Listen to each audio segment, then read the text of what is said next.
1-0 araw bago ang Pasko. Narinig ko ang aking minamahal na anak na babae na si Maria na nagpaplano na ipahiya ako sa harap ng lahat ng bisita. Ipahayag na sira ang isip ko, at palisin ako sa sarili kong bahay. Ang pagtataksil ng dugo ay ang pinakamasamang sugat. Tahimik kong binago ang aking mga plano. Ginawa ang kanyang patibong na akin. Sa Disyembre 15, tumawag siya, "Tatay, nasaan ka? Hinihintay ka ng mga bisita." Tumawa ako. Tingnan sa aking drawer. Ang nakita niya ay nagpanginig sa kanya. At ang buong mundo niya ay gumuho. Matamis ang hustisya kapag ang paghihiganti ay malamig na kalkulasyon. Bago tayo magpatuloy, paki-subscribe sa channel at isula sa comments kung anong oras na sa inyo ngayon. Ang appointment sa doktor ay natapos 40 minuto ng maaga. Pumasok ako sa driveway ko sa 3:15 sa halip na 5. Pinatay ang makina at naupo doon sandali sa init ng Disyembre. Quezon City sa Taglagas, pa rin hanggang 30 degrees C, ang araw na nagpapaputi ng lahat. Masakit ang tuhod ko sa biyahe. 68 taon ng buhay ay nag-iwan ng marka. Kinuha ko ang susi at tumasok sa side door. Ang isa na bubukas sa laundry room, mas tahimik kaysa front. Tinanggal ko ang sapatos sa ugali. Galit si Maria kapag nagdadala ako ng alikabok sa bahay. Ang bahay niya na ngayon, tila, kahit hindi ko pa alam iyon. Lumutang ang mga boses mula sa itaas, sa aking opisina. Ang tawa ni Maria muna, ang partikular na tunog na ginagawa niya kapag nasisiyahan siya sa sarili. Pagkatapos ay ang mas malalim na unggol ni Brian. Mga salita na hindi ko gaanong narinig. Huminto ako sa baba ng hagdan. Ang kamay ay nakahanap sa railing. Ok na matibay. Mismo kong binago, 15 taon na ang nakalipas. Malinaw na ngayon ang boses ni Maria. Pinirmahan ni Yar Philip ang lahat.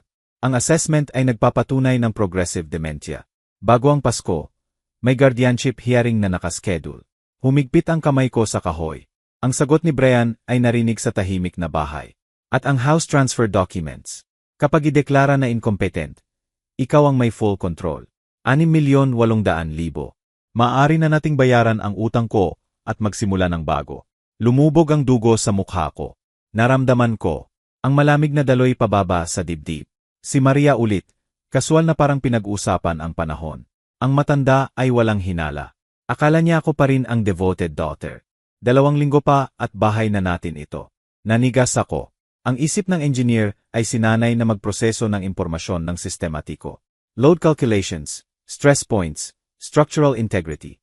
Inilapat ng utak ko ang paehong prinsipyo ngayon. Pinaplano nilang kunin ang lahat sa akin. Ang bahay na binili ko kasama ang yumaong asawa. Ang kalayaan na binantayan ko nang mahigpit sa 2 taon ng pagiging biyudo. Ang dignidad ko. Lumakad ang mga paa sa opisina sa itaas. Lumakad ako pa atras, tahimik, bawat hakbang ay sinusukat. Pabalik sa laundry room, palabas sa side door, sa garahe. Naupo ako sa kotse na sarado ang pinto at tinitigan ang manibela hanggang normal ang paghinga ko. 20 minuto, siguro. Maaring 1 oras. Pagkatapos ay pumasok ako. Nasa kusina sila. Tumingin si Maria, ngumiti. Ang ngiti na pinagkatiwalaan ko sa 38 taon. "Tatay, kumusta sa doktor?" Gumawa ako ng ngiti. "Ayos lang, routine check-up lang." "Kumusta ang trabaho mo ngayon, anak?" Bumaling siya sa cutting board. Naghiwa ng gulay. "Oh, paeho lang boring na insurance claims." "Hoy, plano mo pa rin na mag-host ng Pasko dito, di ba? May inimbita akong mga kaibigan." Tumango ako, walang sinabi, naupo sa mesa. Tumingin si Brian sa akin. May kumislap sa mata niya. Suspicion, guilt. Ngumuya ako ng dahan-dahan. Pinapanood silang pareho. Pinipilit ang sarili na lumuno. Gabi na yon, naghintay ako. Sarado ang pinto ng kwarto nila sa 10:30 minuto. Pinakinggan ko ang bahay na humihimpil. Ang pamilyar na creaks at whispers ng istruktura na kilala ko ng mabuti. Sa hating gabi, nagbihis ako ng madilim na damit. Lumang ugali mula sa Navy years ko. At lumakad sa kusina patungo sa basurahan sa labas. 3 supot. Sinusuri ko ang bawat isa ng methodical. Coffee grounds, vegetable peels, junk mail. Pagkatapos, sa recycling bin, crumpled sa pagitan ng pizza boxes, mga papeles, legal papers. Pinakinis ko sila sa ilalim ng maliit na flashlight. Nanginginig ang kamay kahit sinusubukan kong kontrolin. Petition for emergency guardianship and conservatorship in the matter of Roberto James Cruz, an alleged incapacitated person. Naupo ako sa malamig na sahig ng garahe na hawak ang bagay na iyon. Binabasa ang sulat kamay ng anak ko sa margin. Isang phrase na may bilog sa red ink. Subject demonstrates significant cognitive decline and poses danger to self. Kasinungalingan. Klinikal na kalkuladong kasinungalingan. Hindi ko alam kung gaano katagal ako naupo doon. Matagal na para manigas ang paa ko. Matagal na para magkristal ang galit sa mas malamig, mas matalim, mas kapaki-pakinabang. Sa 2 oras ng umaga, tumayo ako. Maingat na tiklop ang dokumento. Inilagay sa bulsa ng jacket. Bukas, kailangan ko ng sagot. Bukas, kailangan ko ng plano. Lumakad ako patungo sa bahay, huminto sa pinto, tumingin sa kotse ko. 8 araw hanggang Pasko. 8 araw hanggang plano nilang sirain ako. Humigpit ang pangako. Binuksan ko ang pinto at pumasok. Gumapang ang liwanag ng madaling araw sa blinds ng kwarto. Ginagawang gray gold ang lahat. Hindi ako nakatulog. Hindi kaya. Ang guardianship petition ay nakala sa maliit kong desk tulad ng ebidensya sa crime scene. Nasa tingin ko ay iyon nga. Ang isip ng engineer ko ay nagtrabaho buong gabi. Nag-analyze, nagkalkula, nagtatayo ng solusyon na parang dati kong ginawa sa bridges at office complexes. Naglabas ako ng bagong notebook. Nagsimulang magsulat ng lists, assets, vulnerabilities, timeline. Ang bahay ko, na may value na 6,800,000. Si Maria at Brian ay nakatira rito nang walang upa sa 2 taon. Ginawa ko ang math automatiko. 20,000 monthly market rent times 24 months equals 480,000 na utang nila sa akin. Pero hindi nila plano na bayaran. Plano nilang kunin ang lahat. Ang safe sa closet ko ang may totoong bala. Ginamit ko ang combination. Birthday ni Emilia pa rin pagkatapos ng 3 taon mula nang mawala siya. At kinuha ang documents, deed ng bahay, sa pangalan ko lang, bank statements, will, lahat na malamang kinopya na nila sa 2 taon ng unrestricted access. May oras sila para maghanda. Halata iyon. Inilatag ko ang lahat, cross-referencing ang guardianship petition. May medical records sila na nakuha mula kay Yar Philip. Malamang witness statements na handa. Legal documents na prepared ng maaga. Hindi ito impulsive. Kalkulado ito, methodical, halos professional. Ang background ko sa engineering ay nag-kick in ng maayos. Bawat problema ay may solusyon. Bawat istruktura ay may weak points. Kung gusto nila ang bahay, alisin ko ang bahay sa equation. Simple. Ibenta bago maganap ang guardianship hearing. Kinuha ko ang laptop ko. Nag-search ng Philippine Guardianship Proceedings timeline. Dahan-dahang nag-load ang results. Rural internet. Kahit sa Quezon City. 2 to 3 linggo pagkatapos ng filing typically. Binanggit nila ang Pasko bilang target date. Nagbigay iyon sa akin ng 8 araw maximum. Siguro mas kaunti kung na-file na at hindi pa ako na-serve. 2 taon. Bulong ko sa walang laman na kwarto. 2 taon na binigyan ko sila ng tahanan. At ganito ang ganti. Huminto ako, tinitigan ang petition. Siege. Gusto nila ng legal games. 40 taon akong nagtayo ng istruktura. Alam ko ang tungkol sa foundations at kung paano sirain. Sa 8 oras, gumawa ako ng first call. Notary Public Office sa Manila. Ang babaeng sumagot ay mukhang bata, efficient. Humiling ako ng emergency appointment para i-verify ang property ownership at review ang selling rights. May opening siya sa 10 oras 30 minuto. Kinuha ko ang litrato ng bawat page ng guardianship petition gamit ang phone ko. Inupload sa encrypted cloud folder na tinulungan ako ni Emilia na i-set up taon na ang nakalipas. Pagkatapos ay binugbog ko ang original ng eksakto kung paano ko nahanap at ibinalik sa recycling bin. Hindi nila dapat malaman na natuklasan ko ang plano nila. Critical iyon. Sa notepad ko, gumawa ako ng timeline. Ngayon, Nobyembre 18 hanggang Pasko, Disyembre 15, 9 araw. Binawasan ko ng isa para sa safety margin. 8 araw para ibenta ang bahay. Baliw. Siguro impossible. Pero nagawa ko na ang impossible dati. Philippine Property Law ang nagload sa screen ko. Iscan ko ang sections. Legal language na natutunan ko sa decades ng construction contracts. Nandiyan. Clause 33.21. Ang property owner ay may full rights na magbenta hanggang opisyal na ideklara ng korte na incompetent. Ang guardianship petition ay hindi court order. Petition lang iyon. Ako pa rin ang may control. Legal. Paano man, lumitaw si Maria at Brian mula sa guest bedroom sa 9 oras. Nagluto ako ng kape. Inilagay ang sarili sa kitchen table na may pahayagan sa harap. Ang larawan ng routine. Tatay, ayos ka lang. Mukha kang pagod. Tumingin ako kay Maria. Ipinakita ang mukha na pagod. Doc appointment kahapon, pagod ako. Walang seryoso. Kayo ba may plano ngayon? Pinanood ako ni Brian nang makitid ang mata. Sigurado ka bang ayos ka?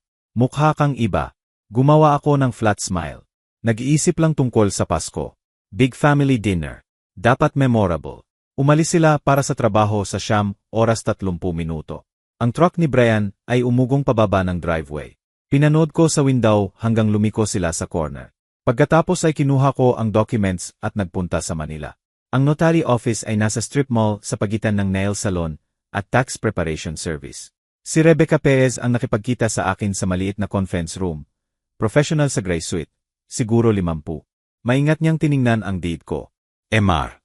Cruz, ang deed na ito ay nagpapakita na ikaw ang sole owner. May complete right ka na magbenta. Pero ganoong mabilis na timeline. Tumingin siya sa akin. Pwede bang tanungin kung bakit urgent? Maingat kong pinili ang mga salita. Sabihin nating nalaman ko na magbabago ang living situation ko. Mas gusto kong kontrolin ang change na iyon. Nagbago ang ekspresyon niya. Concern na lumalabas sa professional mask. Kung may nag-pressure sa iyo, walang nag-pressure sa akin.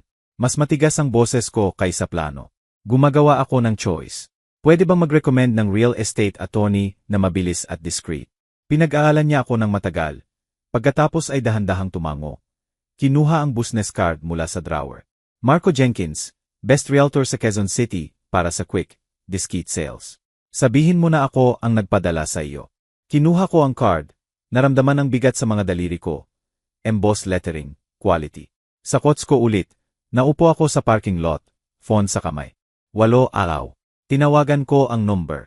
1 ring, 2 rings. Jenkins Realty, ito si Marco. Huminga ako. Mr. Jenkins, kailangan kong ibenta ang bahay ko at kailangan tapos bago ang Pasko. Pause. Iyon ay 9 araw na lang. Matatag ang boses ko. Alam ko. Kaya mo ba o hindi?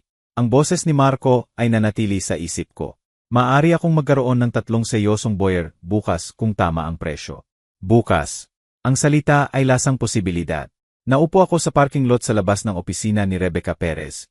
Tinitigan ang business card na binigay niya sa akin. Ang attorney, sabi ng note niya. Isang taong nakakaunawa ng urgency. Ang dashboard clock ay nagpapakita ng 3:40 minuto. Hindi pa uwi sina Maria at Brian sa 2 oras. Sapat ang oras. Maliit ang opisina. Second floor ng converted brownstone. Nakipagkita sa akin si Rebecca sa conference room. Mas bata kaysa inaasahan ko. Siguro 40. Matalim ang mata sa likod ng frameless glasses. Inilatag ko ang photographed guardianship documents sa table niya. Binasa niya ng tahimik. Ang ekspresyon ay lumalala sa bawat page. Sa wakas, tumingin siya. Mr. Cruz, ang dokumentong ito ay nag-claim na advanced dementia ka. Naglalakad sa gabi. Nakakalimot kumain. Pinirmahan ni E.R. Philip. Nakita mo ba ang doktor na ito? Hindi kailanman. Mas matigas ang mga salita kaysa plano. Pero nagsign siya ng papeles na inkompetent ako. Paano iyon legal? Hindi. Fraud iyon. Tinapik niya ang petition. Pero ang pagpapatunay niyon ay tumatagal.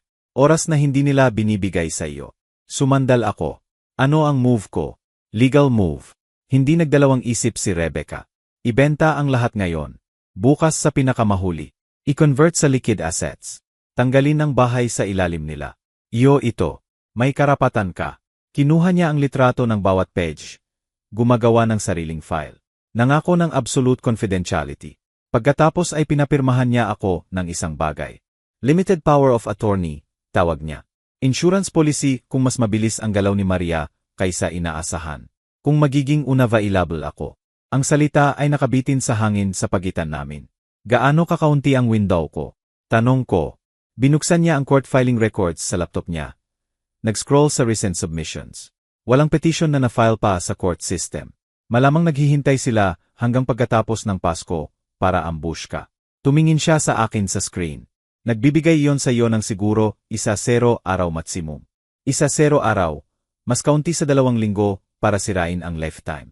Tinawagan ko si Marco Jenkins mula sa opisina ni Rebecca. Inilagay sa speaker. Mr. Cruz. Punong-puno ang maliit na kwarto ng boses niya. Good timing. May interested investor na ako mula sa Cebu. Cash buyer na gusto ng quick close. Magbabayad ng full price. 6,800,000 para sa speed. Handa ka na ba? Tumango si Rebecca sa akin. Handa mo, sabi ko. Ipadala ang papers. Pipirmahan ko ngayon. Ang anak mo ay nakatira kasama mo. Tama. Kailangan ba siya mag-sign? Ang deed ay isang pangalan lang. Akin. Walang sign siya. Pagkatapos ng tawag, binigay sa akin ni Rebecca ang folder. Lahat ng kailangan mo. Sale authorization, new account numbers, direct line ko. Itago ito. Kinuha ko. Naramdaman ang bigat. Hindi lang papel. Kapangyarihan. Aking kapangyarihan. Sa loob ng 2 taon, ako ang confused old man sa kwento nila. Ngayon ay sinusulat ko ulit ang ending. Ang susunod kong stop ay isang bank na hindi ko pa ginamit dati, BI. 2 bayan ang layo sa Pasig, hindi ang usual kong BI, kung saan malamang may contacts si Maria. Inayos ng manager ang new checking account. Inayos ang wire transfer ng sale proceeds. Sigurado akong walang pangalan ni Maria. Pagkatapos ay pumasok ako sa driveway ko sa 5:15 minuto. Normal ang lahat. Pinarko sa usual spot, pumasok sa front door, sumigaw, uwi na ako. Ang paraan na lagi kong ginagawa, isinabit ang susi sa parhong hook. Lumitaw si Maria mula sa kusina. Tatay, nasaan ka sa hapon? Tinawagan kita. Inensayo ko ito. Namatay ang phone. Sa library ako. Pagkatapos ay nag-drive around. Nag-iisip tungkol sa Pasko menu. Gusto mo pa rin ba na dito ang Turkey? Lumabas ang balikat niya. Siyempre. Inimbita ko ang mga Henderson, ang Morales family. Siguro 1-0 katao total. Hindi ka tutol, di ba? Mahilig ang bahay na ito sa crowd. Lagi sinasabi ng nanay mo iyon. Huminto ako, hinayaan ng memories na umupo sa pagitan namin. Gawin nating real celebration. Ngumiti siya, lumapit, at niyakap ako. Magiging ganun, tatay. Talaga. Nakita ko ang kasinungalingan sa mata niya. Walang sinabi. Gabi na iyon, nakahiga ako sa kama. Naririnig ang muffled voices nila sa dingding. Nagpaplano. Laging nagpaplano. Nag-vibrate ang phone ko. Text mula kay Marco Jenkins. Inspection scheduled bukas. 10 oras ang buyer's attorney drafting contracts. Kailangan mong available para mag-sign sa tanghali. Nagtype ako pabalik. Nandiyan ako. Deleted ang message. Deleted ang buong text thread. Tinitigan ang kisam. Bukas, ang bahay ay ilalagay sa market. Bukas guguho ang buong plano nila. Pero hindi nila dapat malaman. Hindi pa. Mga paa sa hallway. Si Maria na dumadaan sa pinto ko. Siguro tinitingnan kung patay ang ilaw ko. Isinara ko ang mata. Huminga ng regular, steady. Huminto ang mga paa sa labas ng kwarto ko. Pagkatapos ay nagpatuloy. Nagbukas ang mata ko sa dilim. Hindi ako nakatulog. Bawat oras, tinitingnan ko ang phone ko. Walang mula kay Marco, walang mula kay Rebecca. Walang nagpapahiwatig ng problema. Sa 7, nagsimulang tumakbo ang shower sa banyo ni Maria. Normal morning routine. Ang alarm clock ni Brian ay umuugong sa dingding. Lahat ay ordinary, maliban ngayon ay may estranghero na lalakad sa bahay na ito. Nag-inspeksyon ng mana na akala ni Maria ay iyon. Maingat akong nagbihis, button-down shirt, decent slacks, hindi masyadong formal, hindi suspicious, basta isang lalaki na may morning errands. Kailangan kong umalis bago ang 10 oras. Sa kusina, nagluto ako ng breakfast. Toast, itlog, cat. Bumaba si Maria sa 7:30 minuto. Nag-scroll na sa phone. Morning, anak. Malaking plano ba ngayon? Halos hindi siya tumingin. Trabaho hanggang 3 oras. Pagkatapos ay grocery shopping para sa Pasko. Ikaw errands sa bayan. Siguro lunch kasama ang dating kolege mula sa firm. Dahan-dahang nilagyan ko ng mantikilya ang toos. Tom Bradley. Naalala mo si Tom? Nagtrabaho kami sa Henderson Tower Project. MAM. Hindi siya nakikinig. Sa 9:40 minuto, nakipagkita ako kay Marco Jenkins sa coffee shop 3 block mula sa bahay. Ang inspektor ay nakaupo kasama niya. Middle-aged guy na may clipboard. Professional demeanor. Inabot ko ang house key ko. Review ang inspection checklist. Pinirmahan ang preliminary agreements. Mahilig ang buyer sa neighborhood, sabi ni Marco. Solid ang deal. Motivated siya. Mabuti. Pinanood ko ang inspektor na pumunta sa truck niya. Patungo sa bahay ko. Tahimik lang. Lagi. Sa tanghali, naupo ako sa opisina ni Marco na naggipirma ng final documents. Purchase agreement. Disclosure forms. Transfer authorization. Closing statement 6,800,000. Close date Disyembre 13. Isang araw bago ang Pasko. Wire transfer sa new BI account ko. Tiningnan ako ni Marco sa desk niya. Sigurado ka sa timing na ito. Lubos na sigurado. Bawat pirma ay parang strike laban sa plano ni Maria. Sa BI, inayos ng manager ang wire transfer details ko. Tinulungan akong magbukas ng safe deposit box. Inilipat ko ang emergency cash mula sa lumang box sa B. Inilagay din ang isang bagay na ginawa ko kagabi. Isang fake will. Typed sa lumang typewriter ko. Coffee-stained paper. Deliberately siya signature na pinractice ko hanggang magmukhang authentic. I leave MY entire estate, including house and all assets, to MY beloved daughter, Maria. Dated 3 years ago. Placed prominently in MY home safe where she'd find it. Hayaan niyang isipin na nanalo na siya. Medyo malaking wire transfer ito, sabi ng manager. 6,400,000 pagkatapos ng fees. Sigurado ka na lahat sa checking. May investment options kami. Checking. Kailangan ko ng immediate access. Tiningnan ko ang mata niya. At kailangan kong ganap na hiwalay ang account na ito mula sa previous accounts ko. New statements sa e-bots, hindi sa home address. Dahan-dahang tumango siya, hindi nagtanong bakit. Nag-drive ako sa harap ng bahay ko sa dalawa. Nakapark ang kotse ng inspector sa driveway, ang sasakyan ni Marco sa tabi. Nag-circle ako ng block ng 2 beses bago mag-park sa kalye. Naghintay. Umalis sila sa 2 oras 30 minuto. Naghintay ako ng isa pang 15 minuto. Pagkatapos ay nag-uwi. Nasa study ko si Maria nang pumasok ako. Naghahanap sa desk drawers ko. Nagulat siya nang marinig ako. Oh, tatay. Hindi ko narinig na pumasok ka. Naghahanap lang ako.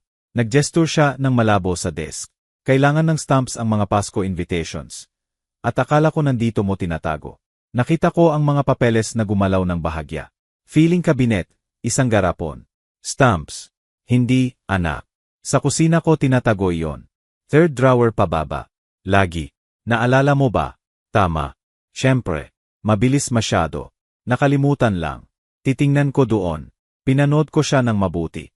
May hinahanap ka bang iba? Mukha kang nervous. Fake law. Hindi, busi lang. Maraming plano. Hoy, okay ka lang ba sa 1-0 guests? Siguro 12.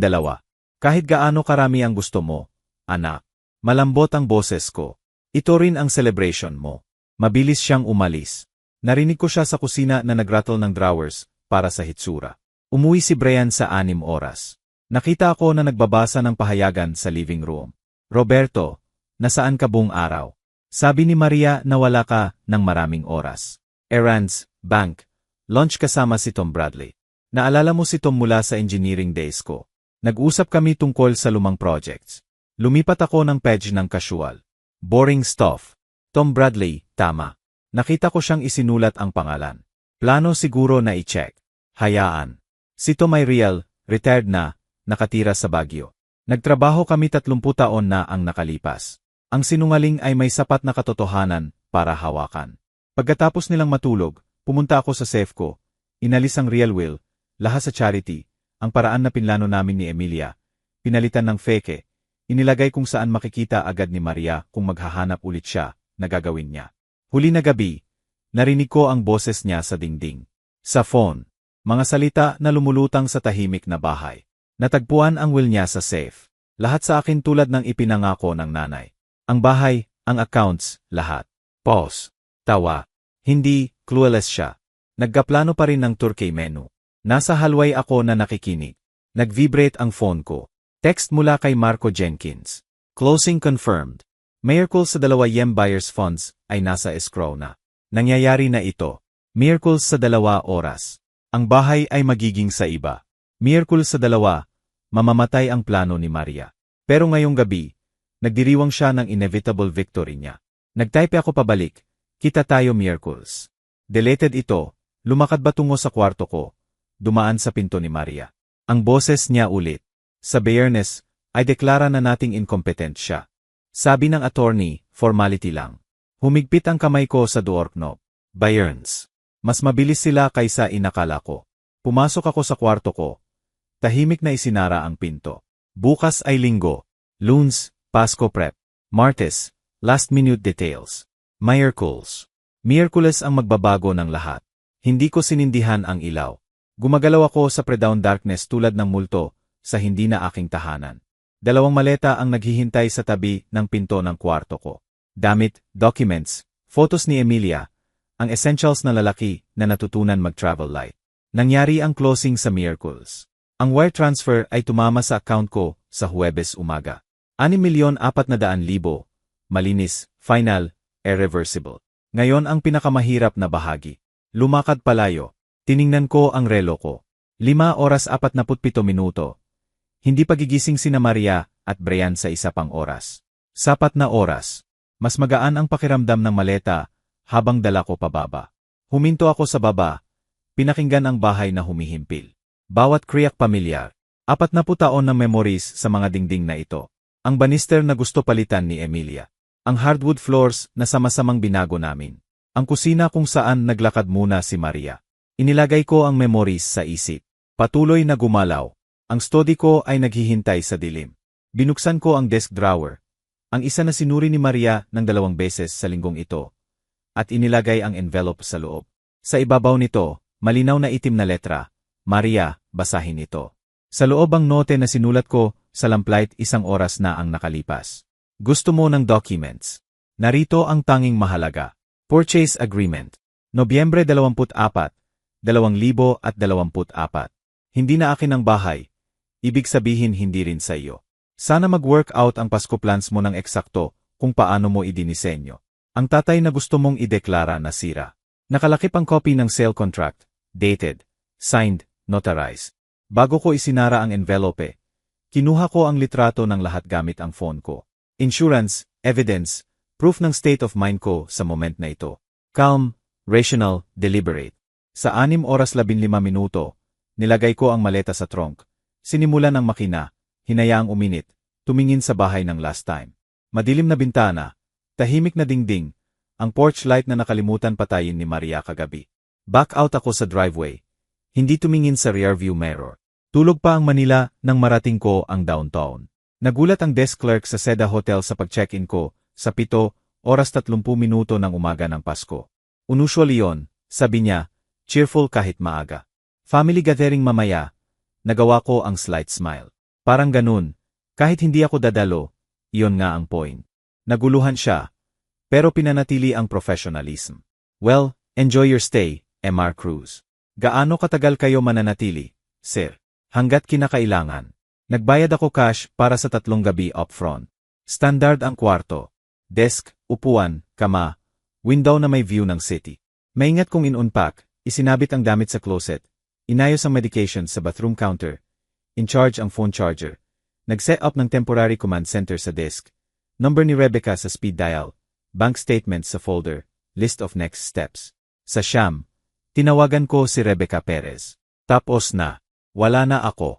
Ang note sa desk. Matatagpuan niya kapag dumating ang bisita. At magtaka kung nasaan ako. Roberto, safe ka ba? Concern ang boses niya. May kailangan ka ba? Ayos ako. Mas mabuti kaysa dati. Tumingin ako sa screen ng Manila.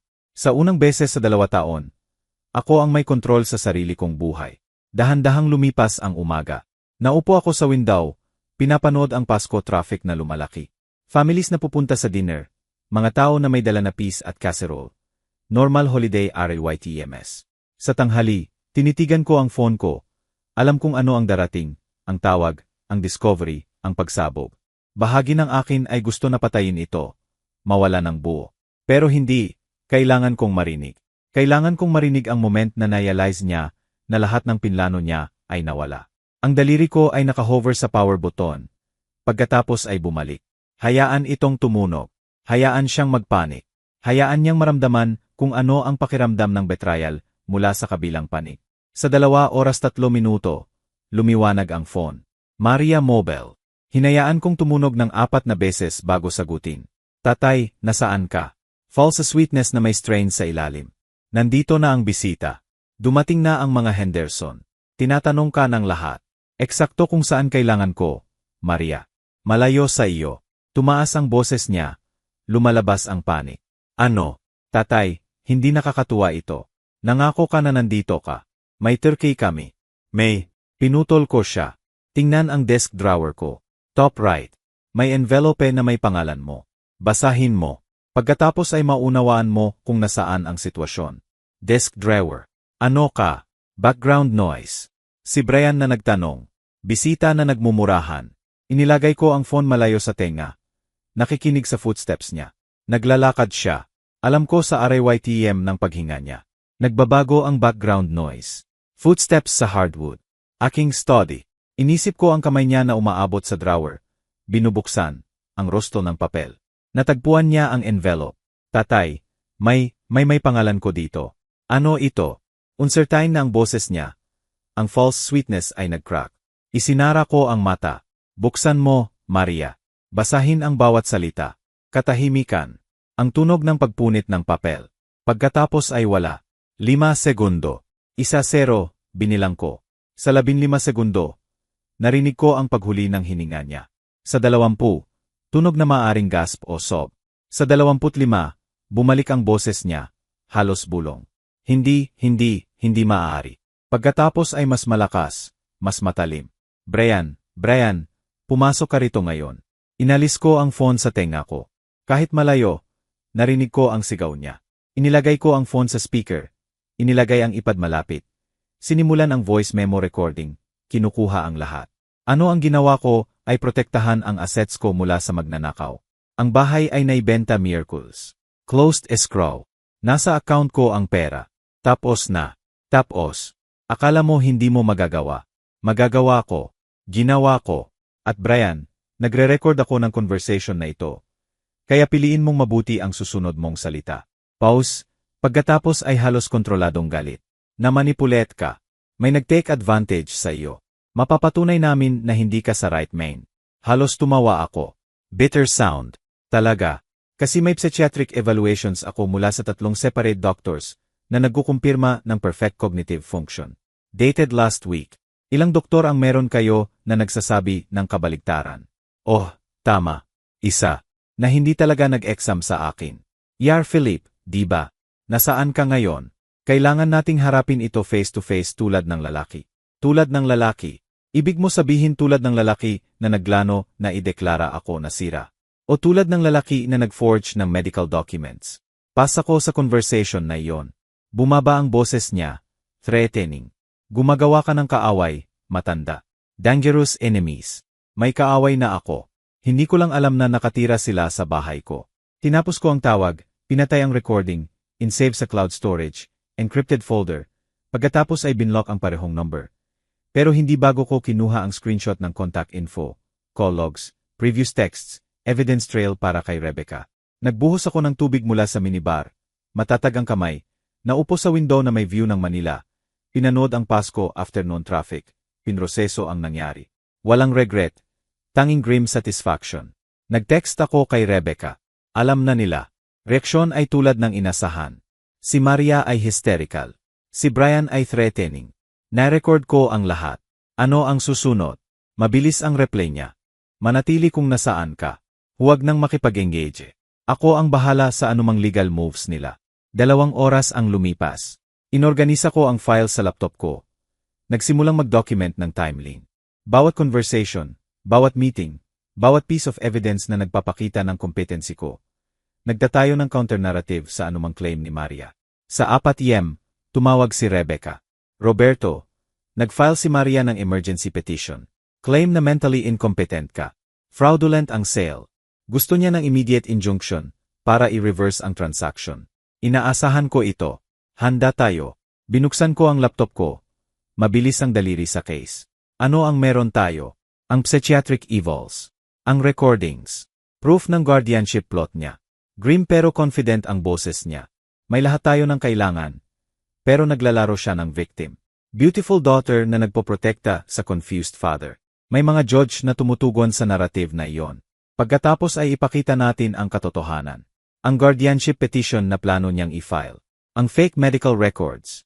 Ang 2 taon ng free housing habang nagpaplano na magnakaw ng lahat. Iyon ay hindi beautiful daughter. Iyon ay con artist. Eksakto ang plano kong sabihin. Pero Roberto, mas lalala ito bago maging mabuti. Naglalaban siya para sa survival niya ngayon. Desperado ang mga tao kapag cornered. Hayaan niyang subukan. Tapos na ako sa pagiging victim ng iba. Nagtatakip ang araw nang mag-buzz ang phone ko. Unknown number. Nagdalawang isip ako. Pagkatapos ay sinagot. Ang boses ni Maria ay ganap na iba ngayon. Walang luha, walang histeria. Purong lason. Akala mo matalino ka. Akala mo tapos na ito. Papatunayin ko na incompetent ka.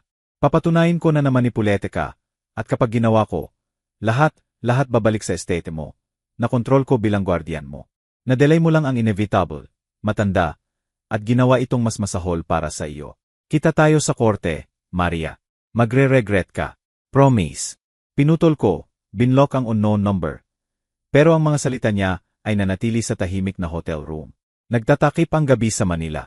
Tumayo ako sa window, pinapanood ang city lights na sumisindi. Tahimik ang phone ko sa desk, lahat ng hostel numbers ay blocked. Pero alam ko na nandyan sila na nagpaplano. Si Maria na may emergency petition. Si Brian na may threats. Binuksan ko ang laptop ko. Nagsimulang magsulat ng detailed account ng last 0 days. Bawat conversation, bawat dokumento, bawat move nila, lahat ng counter ko. Kailangan ni Rebecca ng ammunition para sa loans. Nagtype ako ng steady, methodical. 2 oras ang lumipas. 3, sa 9 oras PM, dumating ang email mula kay Rebecca. Discovery documents attached. Ang petition ni Maria ay claim na nagpakita ka ng confusion, memory loss, inability to handle finances sa 6 months. May witness statements siya, si Brian naturally, at isang tinatawag na Yar Philip. Binasa ko ang mga kasinungalingan. Bawat isa ay mas matapang kaysa sa nakaraan. Sumagot ako.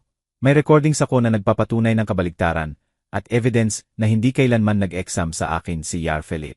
Ipadala ang strategy mo para sa loans. Hit send. Patuloy na nag-type. Sa labas, ang gabi ng Pasko ay nagbalot sa city.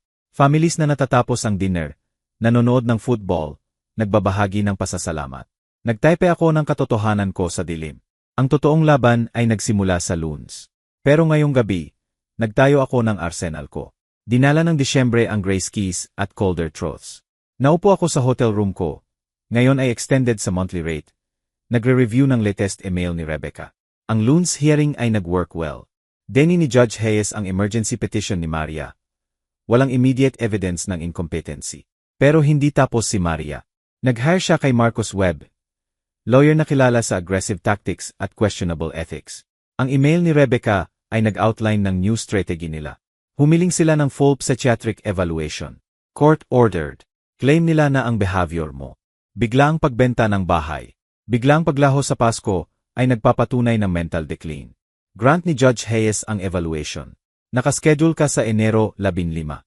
Ginugol ko ang Disyembre sa paghahanda. Nakipagkita sa 3 independent psychiatrists. Nagdaan sa cognitive testing, memory assessments, personality inventories. Bawat isa ay nagkukumpirma ng perfectly sound mind. Walang dementia, walang impairment. Kinolekta ni Rebecca ang documentation. Nagtatayo ng fortress namin. Samantala, lumakas si Marcus Webb. Nag-file ng motion na claim na ninakaw ko ang family heirlooms. Jewelry ni Emilia. Humiling ng police investigation. Tinawagan ako ni Detective Carter sa Martes umaga. Mr. Cruz, may report kami tungkol sa possible theft ng valuable items mula sa family home. Nakipagkita ako sa kanya sa station sa hapon. Nagdala ng proof. Photos ni Emilia na suot ang jewelry sa 1,980s. Wedding gifts na binili ko. Insurance policy sa pangalan ko. Receipts na nagpapakita ng 400,000 na ginastos sa 1,985. Will na nagpapakita na iniwan sa akin ang items. Tinignan lahat ni Carter. Isinara ang notebook. Mr. Cruz, comprehensive ito. Bakit mag-claim siya ng theft kung dahil desperate siya? Nabigo ang guardianship scam. Wala na ang bahay. Ngayon ay sinusubukan niyang criminal charges. Hindi gagana. Case closed sa loob ng 48 oras. Walang theft na nangyari. Dumating ang Enero 15 ng malamig at malinaw. Lumitaw ako sa Marikina County Courthouse para sa court-ordered psychiatric evaluation. Si Yar Sarasantos, ang court-appointed expert, ay nagdaan ng 6-hour assessment sa sterile examination room. Mr. Cruz, ang anak mo ay claim na impulsively mong ibinenta ang bahay ng walang pag-unawa sa consequences. Iwalk mo ako sa decision-making process mo. Sinagot ko ng may precision ng engineer. Walang impulsive. Sa Nobyembre 17, natuklasan ko na ang anak ko at son-in-law ay nagpaplano na ideklara ako na incompetent sa pamamagitan ng fraudulent medical documents. Na-verify ko ang legal rights ko, kumonsulta sa attorney, at isinagawa ang lawful sale ng property ko. Iyon ay hindi confusion. Iyon ay self-preservation. Nag-record ka ng conversations nang walang alam nila. May iba na tatawag na paranoid behavior yon. Tawag ko na evidence collection. Kapag may naglano na kunin ang rights mo, ang documentation ay hindi paranoia, necessity. Bawat recording na ginawa ko ay legal sa ilalim ng Philippine One-Party Consent Law. Gumawa siya ng notes. At naramdaman mo ang threat ng sapat para permanenteng umalis sa bahay mo. Naramdaman ko ang betrayal ng sapat para tanggalin ang weapon nila. Ang bahay ang target nila. Inalis ko ito. Enero 22. Ang report ni Yar Santos ay na-file sa court.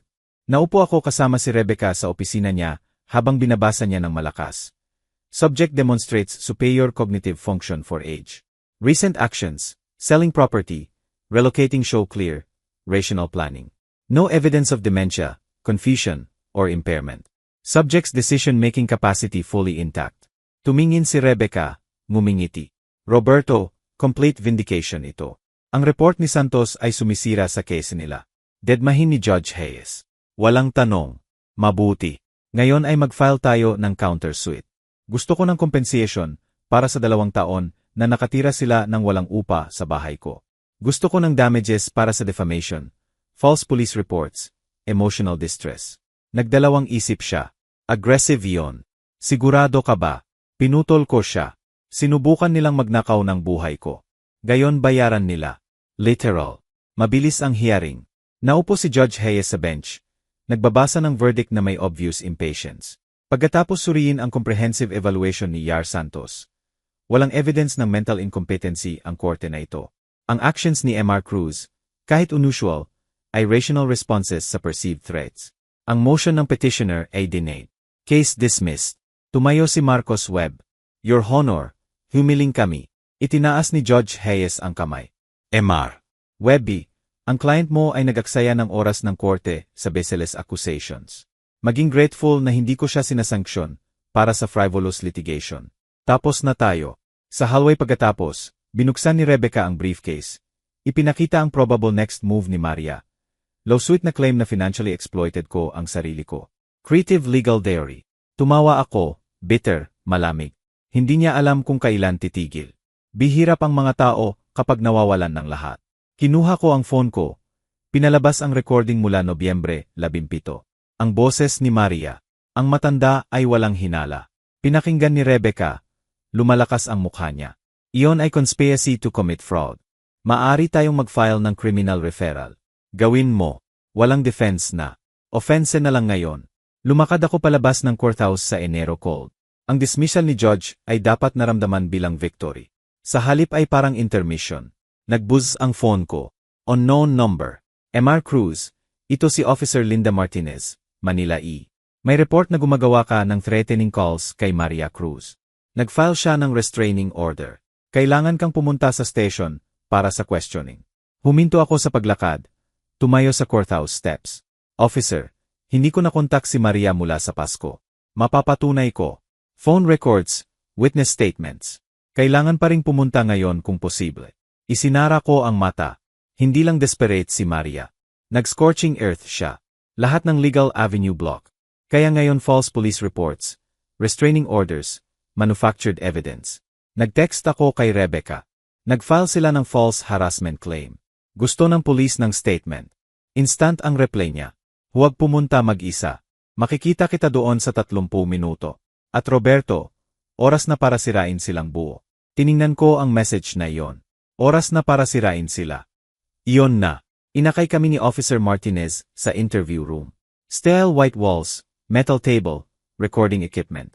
Maingat na inilagay ni Rebecca ang briefcase niya. Naupo ako sa harap ni Martinez. Nakalagay ang kamay. Mr. Cruz, simula ni Martinez.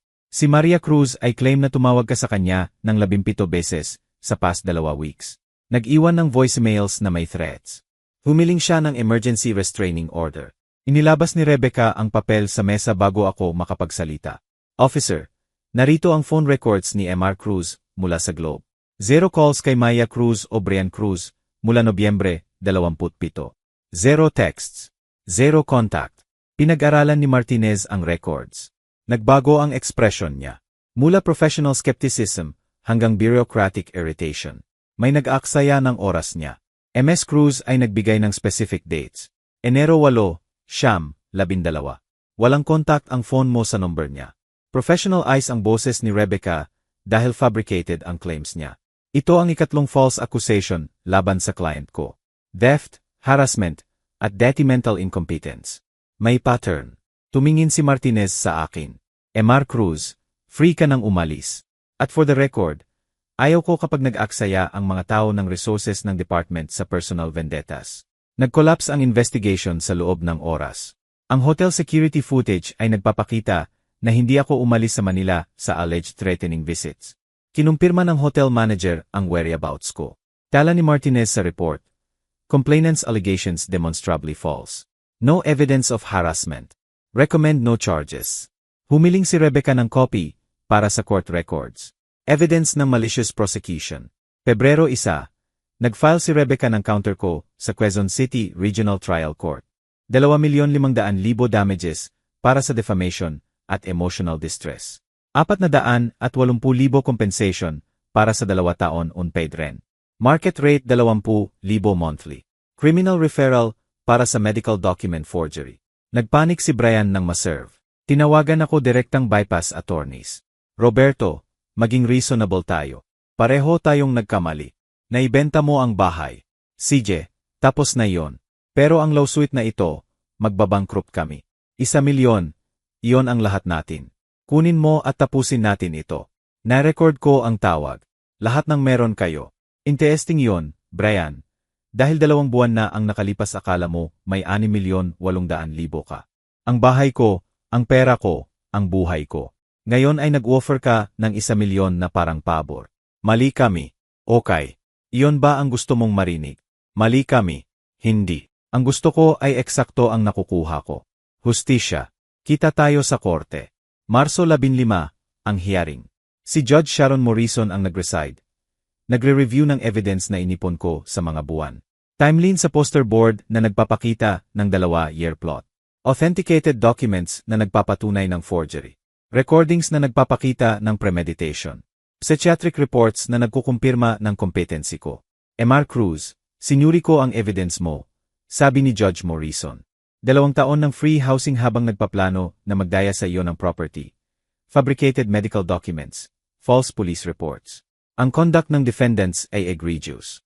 Sinubukan ni Marcos Webby ang defense. Your Honor, ang clients ko ay concerned sa welfare ni Mr. Cruz. Pinutol siya ni Judge Morrison. Counselor, ang clients mo ay nag-forge ng signature ng doktor. Iyon ay hindi concern. Iyon ay fraud. Potentially criminal fraud. Sistemang iniharap ni Rebecca ang case namin. Your Honor, ang defendants ay nag-exploit ng generosity ni Mr. Cruz. Nakatira ng walang upa. Market value, 20,000 monthly, 24 months, 480,000. Pagkatapos ay sinubukan na magnakaw ng primary asset sa pamamagitan ng fraudulent guardianship. Humiling kami ng compensation plus damages.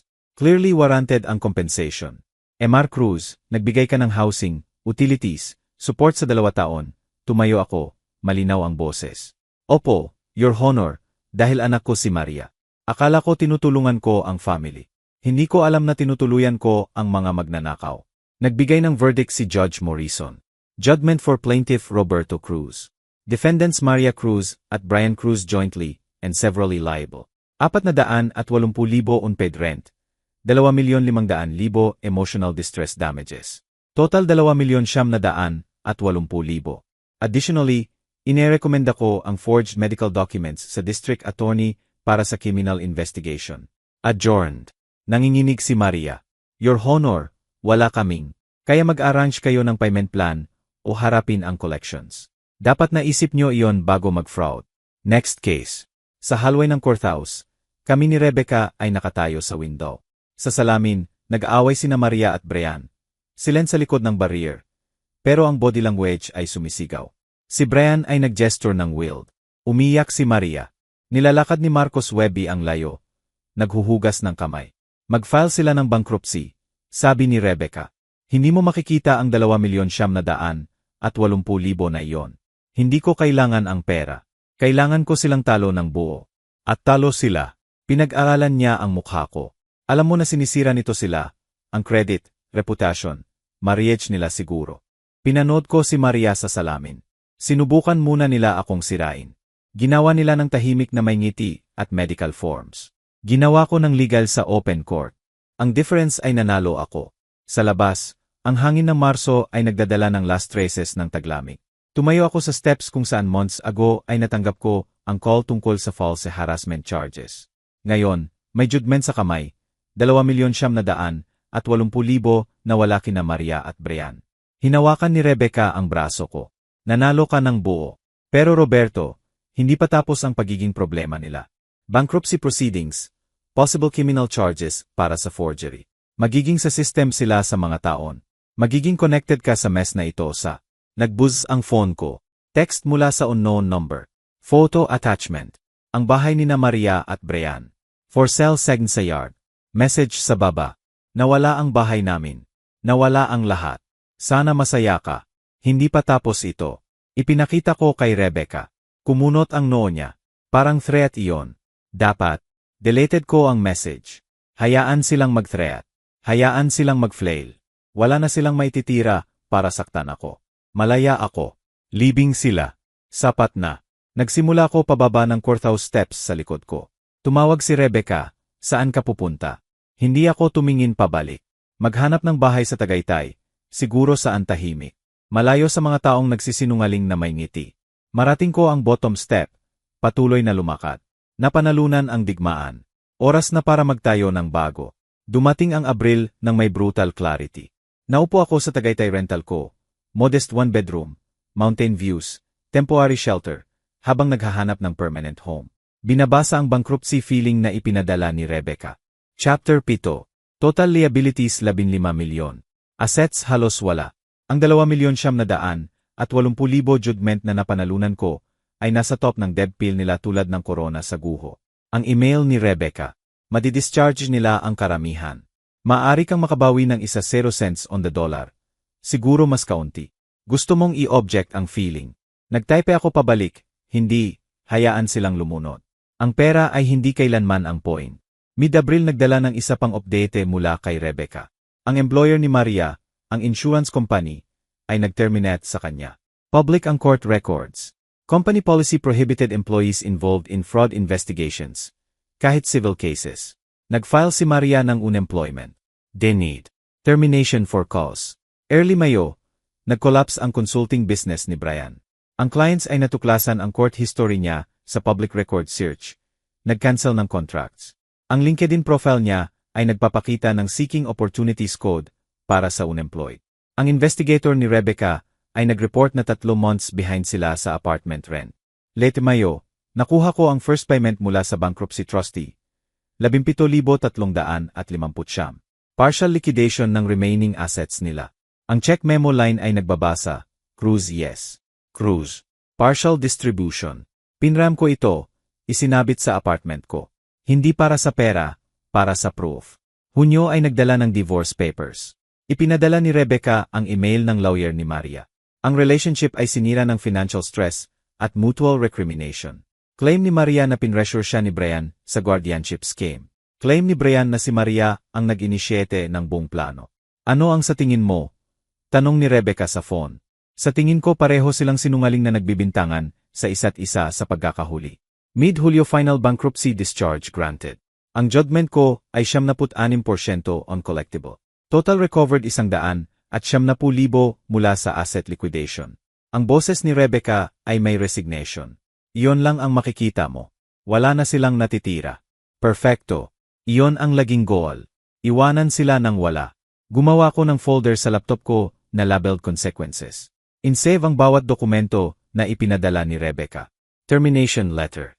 Bankruptcy filing, divorce petition, payment receipts, hindi mula sa vindictiveness, mula sa pangangailangan ng engineer na mag-document ng complete structural collapse na in-engineer ko. Sa early Mayo, sa Iran sa Manila, nag-drive ako sa apartment complex nila. Nakita ang kotse nila, lumang Honda, ang truck ni Brian ay wala, siguro repossessed, napansin ang for rent sign sa unit nila. Na-evict sila. Walang naramdaman. Late Hunyo nagdala ng envelope na forwarded mula sa hotel ko sa Manila. Sulat kamay ni Maria, handwritten letter, tear-stained pages, nagmamakaawa ng forgiveness. Si Brian ang nagmanipula sa kanya. Pwede ba akong tulungan sa rent? Binasa ko minsan, ipinasok sa shredder, pinanood ang strips na mahulog sa trash. Nagsimula ko ng house hunting ng seryoso sa Hulyo. Nag-tour ng 5 properties. Focused sa small, efficient homes. Walang room para sa guests. Walang space para sa mga taong claim na family, pero kumikilos tulad ng predators. Bawat beses na dumating ang bankruptcy payment, 3 total, Abril, Mayo, Hulyo, nag-donate ako ng equivalent amount sa Elder Abuse Prevention Charity. 17,350 naging 18,000. 44,600 naging 45,000. Ginagawang proteksyon para sa iba ang utang nila. Tumawag si Rebecca mid-Hulyo na may update. Ang attorney ni Brian ay claim na ang vindictive lawsuit mo ay sinira ang buhay nila. Sabi na pwede mong tanggapin ang 1,000,000 settlement. Imblis na ikaw ang villain. Sumagot ako sa email. Vindictive. Ginamit ko ang legal system ng eksakto kung paano idinisenyo para remedy ang fraud. Sinira nila ang sarili nilang buhay sa moment na nag-forge sila ng signature ng doktor. Ginawa ko lang na may consequences. Late Hunyo, nag-iwan si Maria ng voicemail. Pinakinggan ko, pero hindi sumagot. Tatay, ako ito. Alam kong ayaw mo mag-usap, pero na-evict kami. Umalis si Brian. Kinuha ang natitirang pera namin. Hindi ko alam kung ano ang gagawin. Sorry ako. Sobrang sorry. Kung pwede lang siguro ilang libo para makabangon. Anak mo ako. Pakiusap. Natapos ang message sa pag-iyak. Deleted ko. Tumigil ka sa pagiging anak ko nang tawagin mo ako na matanda at naglano na ikulong ako. May consequences ang actions. Tinuro mo yon sa akin. Ang final update ni Rebecca ay dumating sa Hulyo. Final na ang bankruptcy discharge. Pinanatili ni Maria ang kotse. 15-year-old Camry lang ang exempt asset. Wala si Brian. Officially divorced sila. Lumipat si Maria sa Cebu. Nagtatrabaho sa retail sa SM. Siya ay nakatira kasama ang brother sa Davao. Separate cities, separate lives, separate failures. Mukha kang satisfied. Mukha akong tapos. May difference. Dumating ang text mula sa unknown number. Si Maria mula sa new phone. Tatay, nakita kong nasa Tagaytay ka. Tiningnan ko ang property records. Bumibili ka ba ng bahay? Pagkatapos ng lahat, ikaw ay may fresh start. At ako ay nagtatrabaho sa retail. Nakatira sa studio. Libing sa utang na hindi madidischarge sa mga taon. Paano iyon fair? Binasa ko ng 2 beses. Nagsimula mag-type ng response. Huminto, deleted ang draft, binlock ang number. Fair. Gusto niyang pag-usapan ang fair. Ang fair ay 40 taon ng pagbibigay. Ang fair ay pagbukas ng bahay ko sa 2 taon. Ang fair ay pagtitiwala sa anak ko. Nagtaya siya sa kamatayan o incapacity ko. Talo. Ngayon nabubuhay sa consequences. Hindi yon unfair. Iyon ay arithmetic. Late Hulyo gabi, naupo ako sa maliit na balcony ng rental ko. Pinapanood ang sunset na nagpipinta ng Tagaytay views sa impossible colors. Ang phone ko ay nagpapakita ng 3 block numbers. Si Maria ay sinusubukan ang different phones para marating ako. Bawat block ay parang pagsasara ng pinto. Final door. Permanent. Ang laptop ko ay nagpapakita ng property listing. 2-bedroom house, West Tagaytay, 12 milyon.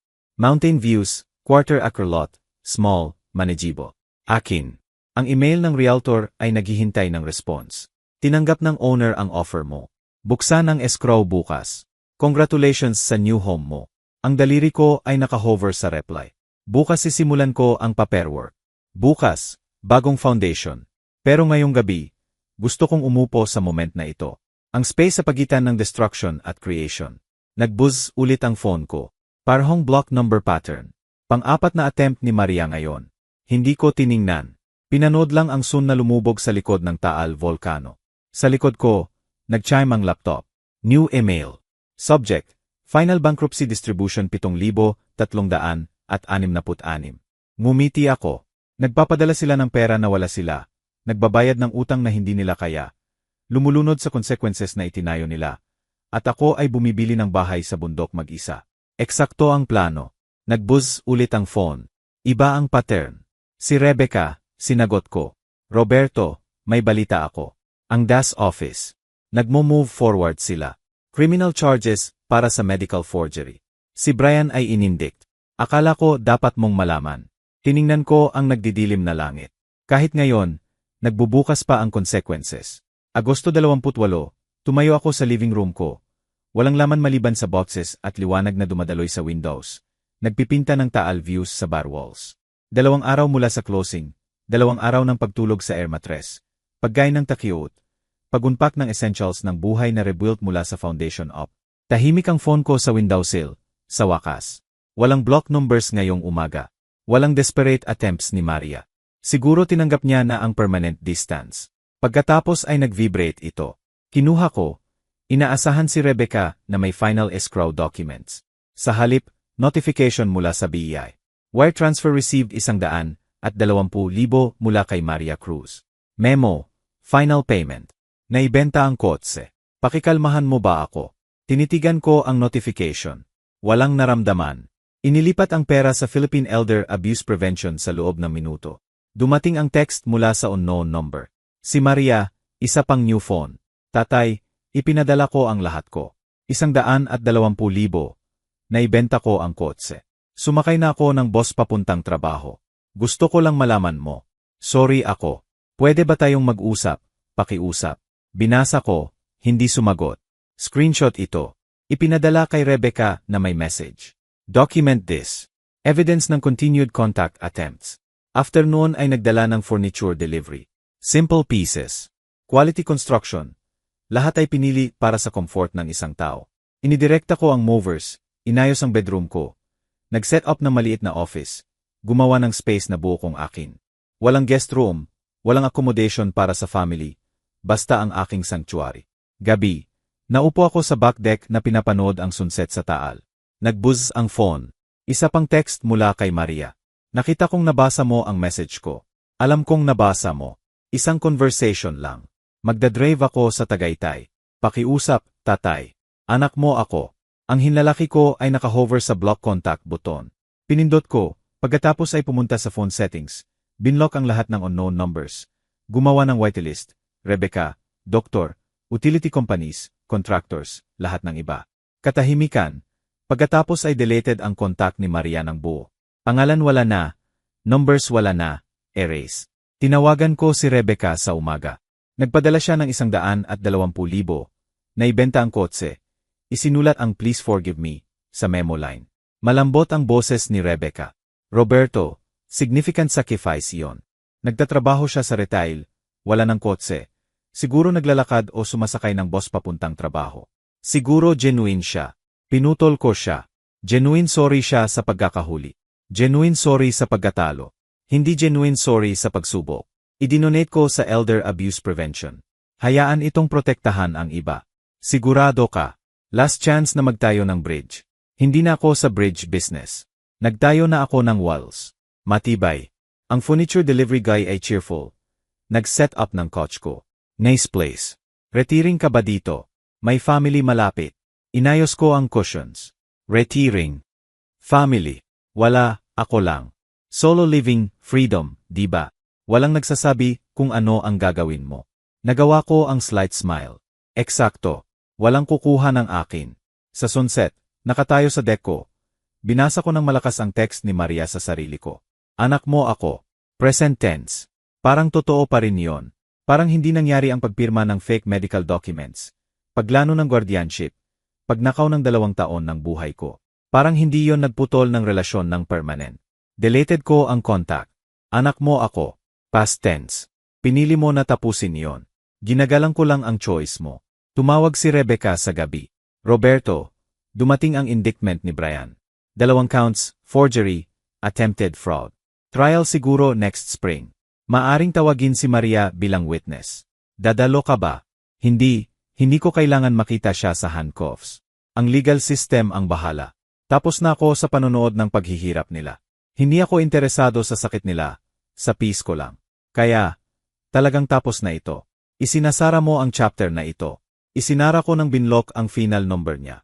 Ngayon, nabubuhay na lang ako ng epiloge. Maingat kong in-unpack ang boxes. Damit sa closet, pinggan sa kusina, photos ni Emilia sa mantle, pero walang photos ni Maria. Tinanggal ko siya sa narrative ng buhay ko visually at emotionally. Nag-set up ng home office ko, laptop sa desk na nakaharap sa window view, files organized, number ni Rebecca sa speed dial, legal documents sa fireproof safe. Pinapanatili ang structure, control, victory. Naglakad ako sa property boundary sa sunset. Quarter acre ng landscape, pine trees, katahimikan. Naramdaman ang pag-alis ng bigat sa balikat ko. Ito ang unang tahanan sa 5 taon na talagang safe. Walang plotters, walang predators, walang family na nagpapanggap ng pag-ibig habang nagpaplano ng pagnanakaw. Isang final symbolic act. Kinuha ko ang lumang house key mula sa Manila. Nasa bulsa ko mula pa Nobyembre. Lumakad sa edge ng deck at itinapon sa kanyon sa ibaba. Pinanood itong mawala sa brush at bato. Last physical connection sa betrayal. Wala na. Nag-buzz ang phone ko ng last time. Si Maria, mula sa isa pang number. Tatay, pakiusap. Wala na akong. Walang kotse, walang savings, walang family. Ikaw na lang ang natitira. Isang chance. Iyon lang ang hiling ko. Binasa ko. Naramdaman ang pull. Lumang instinct. Tatay na nagpoprotekta sa anak. Pagkatapos ay naalala ang Nobyembre 17. Ang boses niya na, ang matanda ay walang hinala. Naalala ang fake medical papers. Naalala ang 2 taon ng kasinungalingan. Hindi ko binlock ang number na ito. Sa halip, nagtype ng response. First direct message kay Maria sa Siyam months. May eksakto ang itinayo mo. Ako rin. Ang defense ay itinayo ko ang akin sa katotohanan. Paalam, Maria. Agad na isinen. Binlock ang number. Pinatay ang phone ng buo. Tumayo sa deck. Huminga. Tapos na. Ang araw ay lumubog sa likod ng Taal Volcano. Dala ang last light. Tumayo ako sa deck ko, bahay ko, buhay ko, pinapanood ang mga bituin na sumisikat sa Taal Spires. Saan sa Cebu, siguro umiyak si Maria. Saan sa Davao, siguro nakikipagkita si Brian sa criminal attorney. Walang naramdaman ako tungkol sa alinman. Hindi satisfaction, hindi pity, wala. Naging estranghero sila, expensive. Estranghero na nagturo sa akin ng valuable lessons tungkol sa trust at consequences. Pero estranghero na. Mananatiling off ang phone ko. Mananatili hanggang umaga. Siguro mas matagal. Sa kusina, kailangan pa ng unpack ang boxes. Sa kwarto, kailangan ng hanging ang pictures. Sa office, kailangan ng organizing ang files. Lahat ay akin na i-handle, akin na itayo, akin na protektahan. Walang magtataksil sa akin. Walang magpaplano laban sa akin. Walang tatawag sa akin na matanda habang nag-forging ng documents na may pangalan ko. Pumasok ako, nilock ang pinto, inset ang alarm, new system, new codes. Walang iba ang may access. Tumayo sa center ng empty living room. Pinakinggan ang katahimikan. Perfect silence. Bukas, mag-unpack ako ng mas maraming boxes. Susunod na linggo, mag-explore ng Tagaytay Trails. Susunod na buwan, siguro sumali sa woodworking class. Ang future ay nakastretch sa harap. Isip para mag-design, isip para magtayo, isip para mabuhay. Nagsimula ako ng kwento bilang victim. Tinapos bilang architect. Sinubukan nila akong ilibing sa paperwork at kasinungalingan. Sa halip, inilibing ko sila sa consequences at tumaas sa wreckage. Tapos ang digmaan. Nanalo ako. Hindi dahil sinira ko sila, kahit ginawa ko, kundi dahil nagtayo ako ng isang bagay na hindi nila kayang hawakan. Isang buhay na walang sila. Pinatay ko ang ilaw. Humimpil ang bahay sa paligid ko. Safe, secure, silent, akin. Kung nagustuhan mo ang kwentong ito, pakilike ang video, subscribe sa channel, at ibahagi ang impressions mo sa comments. Para makinig sa susunod na kwento, i-click ang box sa kaliwa. Salamat sa panonood.